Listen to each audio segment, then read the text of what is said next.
դատական նիստից ինչ ակնկալիքներ ունեք, կբավարարի դատարանը ձեր կարծիքով այդ միջնորդությունը, կալանքի ժամկետը երկարաձգվի թե ոչ։ Իհարկե կբավարարի,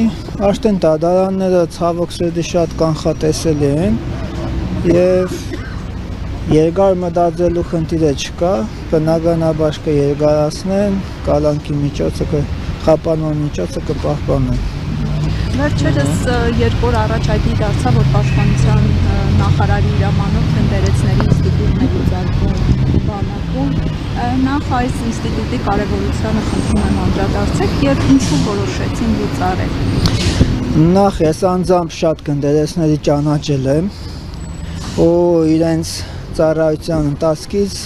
խոսել են, պատմել են եւ կարամ ասեմ շատ կարևոր էր գնդերեցների ներկայությունը բանակում եւ զինվորների բարոյահոգեբանական մթնոլորտի հետ կապված եւ զինծառայողներին պաշտպանելու հետ կապված ներքին խնդիրներում, օրինակ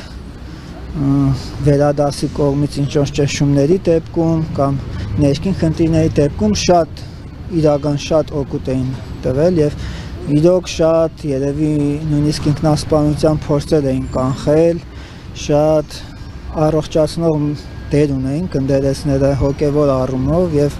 ընդհանրապես կենցաղային առումով բանակում ցավալի է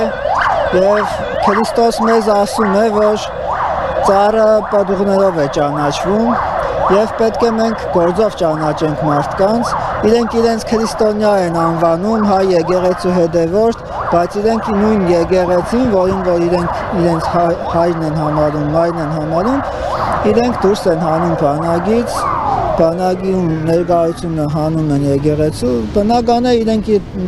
մեր եկեղեցու անդամներ չեն, իրենք իրենց գործով ցույց են տալիս, որ իրենք հագարակ են եկեղեցին։ Հագարակ դեպքում որևէ իմաստ չուներ գնդերեցների ինստիտուտը լուծարել։ Դուք տեղեկություններ ունեք գնդերեցների նկատմամբ ճնշումներ եղել են միանալու այսպես կոչված եկեղեցու բարենորոգման չեն համաձայնել եւ դրա համար են գնացել լուծարմանը։ Լսել եմ, որ այդպիսի բաներ եղել են,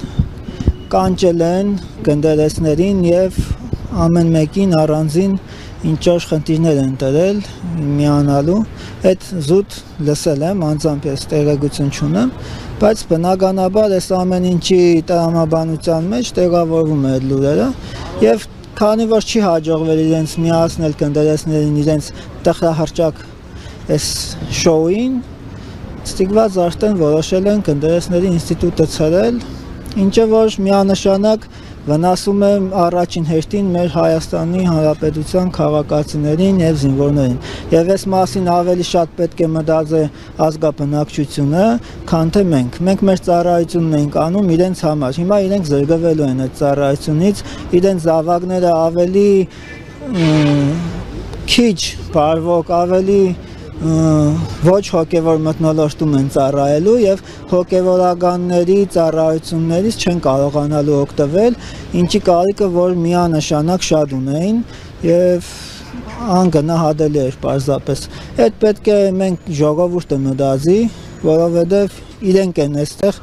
ամենաշատ, ամենամեծ տուժողը։ Ինչ պետք է անի ժողովուրդը, օրինակ Արտաշես Արտավակ եւ եկեղեցու դեմ հոգեվորականների նկատմամբ այս ճնշումները ինչ հանգուցալուծում պետք է ստանա եւ ինչ ճանապարհով։ Ցավոք սրտի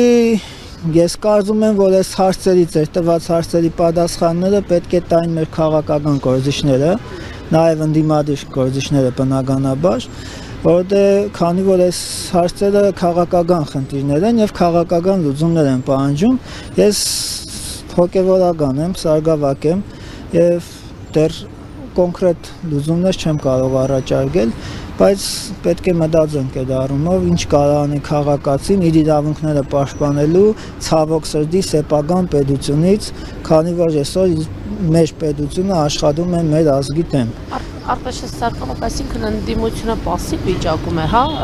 Հավուր Պաչաչի չի արձագանքում այդ գործընթացներին, ինչ-որ քայլեր չի անում, զուտ այսպես կողքից դիտորդի դերում է հայտնվել։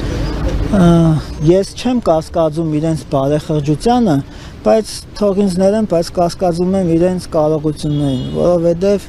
եթե իրենք կարողություններ ունենային մասնագիտական եւ եթե պատահական մարդիկ չլինեին այնտեղ, միգուցե ավելի ռեալ լուծումներ առաջարկեին եւ այսօր գոնե քայլեր անեին, ժողովուրդը տեսներ այդ լուծումները եւ կգնար իրենց հետևից։ Այսօր որևէ լուծում չի առաջարկում ցավոք սրտի։ Արտաշես Սարգսյան, իսկ այդ լուծումը մեր սահմանադրությունը չի առաջարկում, որ եկեղեցին եւ պետությունը անջատեն եւ աշխարհիկ իշխանությունը իրավունք չունի եկեղեցու ներքին գործերի միջամտել։ Այստեղ տեղին է ասել, ուժն է ծնում իրավունք։ Ուժը իրենց ձեռքում է, ոստիկանությունը իրենց ձեռքում են, դատական մարմիններն իրենց ձեռքում են, ուզուրպացրել են ամբողջ պետական համակարգը եւ հիմա փաստացի սահմանադրությունը կարող է ինչ-որ մեկը ասել, որ ես եմ սահմանադրությունը։ Եվ այս դեպքում արդեն այդ սահմանադրությունը վերածվում են տանում են թղթի կդորի, որ նոր ոչ մի նշանակություն չունի։ Խնդրում։ Փոխանցեք, եթե ունեք Միքայել Սրբազանի առողջապահի։ Սրբազանը լավ է, ապակինվում է։ Հիմա ապակինման փուլի մեջ է, որից հետո էլի խնդիրներ ունի առողջական,